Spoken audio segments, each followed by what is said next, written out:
Start by making a simple sketch of your yard to get an overview. This will help you plan your boundary and guide wire placement and placement of the charging station. Some yards need more planning than others. When you have watched this film, you will know the methods to handle the most common objects in your yard.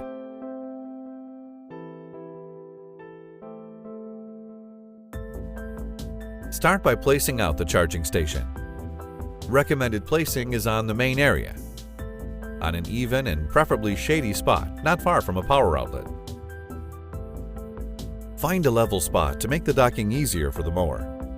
Plan for 6 feet of free space in front of the charging station.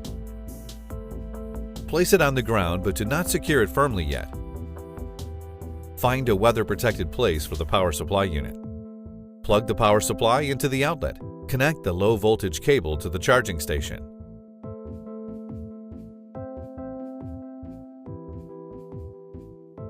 Switch the mower on and place the mower in the charging station. It will now start to charge and be ready when you finish the installation. The boundary wire defines the mowing area for the robotic lawnmower. The principle is that the charging station sends a signal through the wire. The mower has a sensor that detects the signal. If it runs over the cable, it stops, turns, and continues in another direction. If a dealer does the installation, he will probably use a cable layer that places the cable a few inches underground. It is fast and efficient. In this film, we will show the manual way by using a hammer and plastic staples and placing the wire on the lawn. After a few weeks, it will be totally overgrown and not visible. Regardless, a machine or staples, the distances and principle of laying the wire is identical.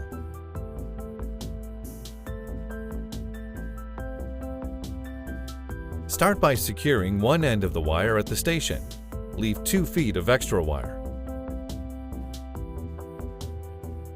As the robotic lawnmower always passes the wire a few inches before it stops, the wire must be laid at different distances from obstacles. Here the ruler comes in handy. It has 3 printed distances: a short, a mid, and a longer. Exact distances varies a bit between models. In front of hard objects, like fences and walls, you should use the longest distance. Otherwise, the mower will collide with the hard object at every turn. When it comes to flower beds and softer bushes, where there is no risk of collision, the mid-distance is sufficient. If the distance is smaller, the mower may drive over the edge and get stuck. If it's longer, the mower will leave uncut grass close to the edge. Near paved paths on level with the lawn, we recommend using the shortest distance. The robotic lawnmower will use a part of the path to turn and no uncut grass stripe will remain. On gravel paths like this, there is a risk that the mower will get stuck. Therefore, use the mid-distance. On hard surface paths like this, you can just let the mower pass over. Around ponds, there shall be a barrier with at least 6 inches height of legislated security reasons. These are guide distances. To optimize mowing results, you can adjust the wire once you've learned how the robotic lawnmower works in your yard.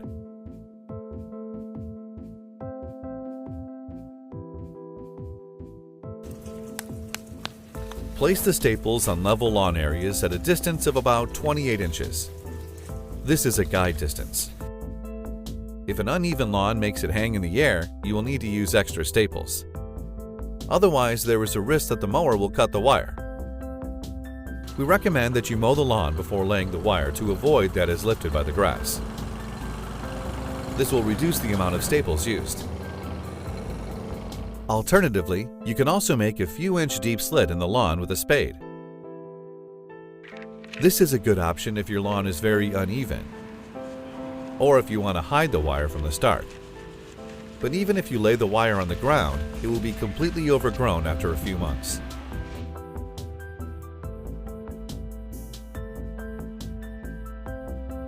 If there are areas or obstacles on your lawn where you do not want your mower to enter, you will need to create islands with the boundary wire.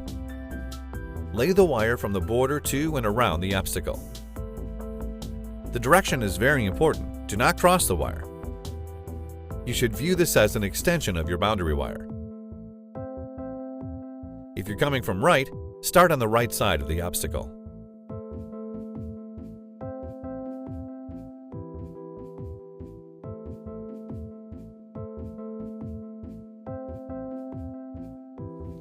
When you close the circle, place the wires tight together on the way back.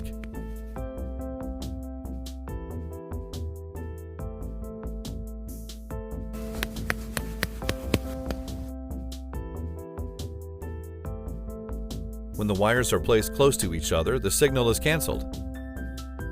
The robotic lawnmower does not register a signal and passes by. If you cross the wires, the mower will not recognize this as an island and cannot pass. It stops and you will receive an error message on the display. If you have several obstacles close to each other, you can do like this.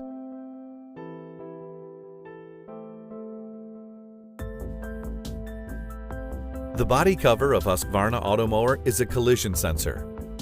When it hits something, it will stop and change direction. As it is designed to regularly handle gentle bumps, obstacles like trees and walls don't always need to be fenced by the boundary wire. It is, however, important that the tree does not have visible roots, as the mower will drive over them and the cutting blades will get damaged.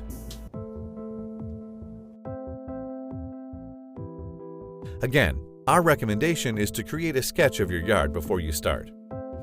The guide wire later needs to be connected with the boundary wire. If you have pre-planned this spot, you can leave a 4-inch loop at this location and it will be much easier to do the connection. When you finish the boundary wire and return to the charging station, leave 2 feet extra wire and cut.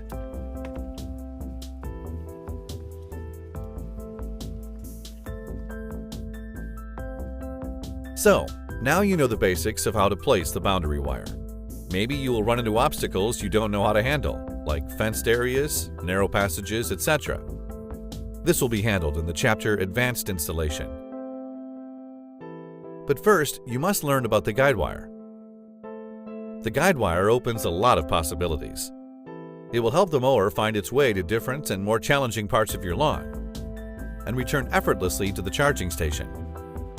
Automower does not require a guide wire, as they also can find the station with a radio signal and follow the boundary wire.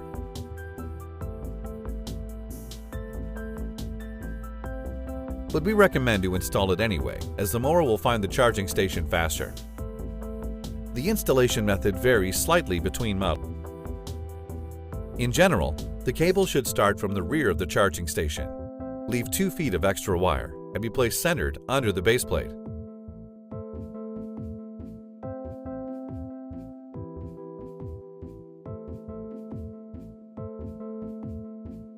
In front of the charging station, you shall lay the wire at least 5 feet in a straight line. Use the staples and continue with the wire until you reach the planned spot for connection to the boundary wire. In an open yard, lay the guide wire beginning at the charging station and run it to a central point on the opposite side. If you lay the guide wire on a slope, lay the wire diagonally so that the mower will have optimal traction.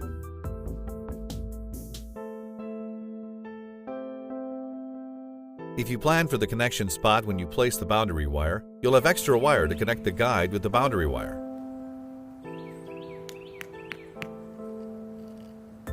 If not, you may need to extend the wire with another coupler.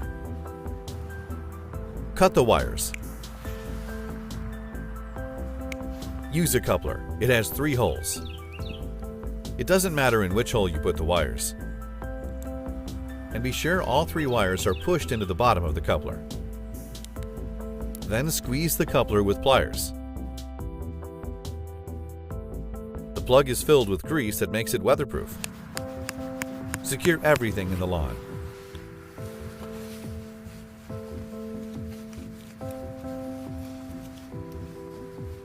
When connecting the wires like here or repairing a damaged wire, always use a weatherproof coupler. Just twisting the wires will not withstand corrosion and lead to hard-to-find faults over time. Now we are almost done with the installation. You just need to connect the wires. Route the cables through the openings. Take a measurement at the contacts on the charging station. Cut off any surplus wire. Stick the wire into the plug. Fold over and squeeze with pliers. This is important when connecting. The boundary wire coming from the left-hand side must be connected to the left connection and vice versa. Finally, connect the guide wires. Place the charging station on the ground and secure it with the supplied ground screws. Make sure no wires can get in contact with the mower.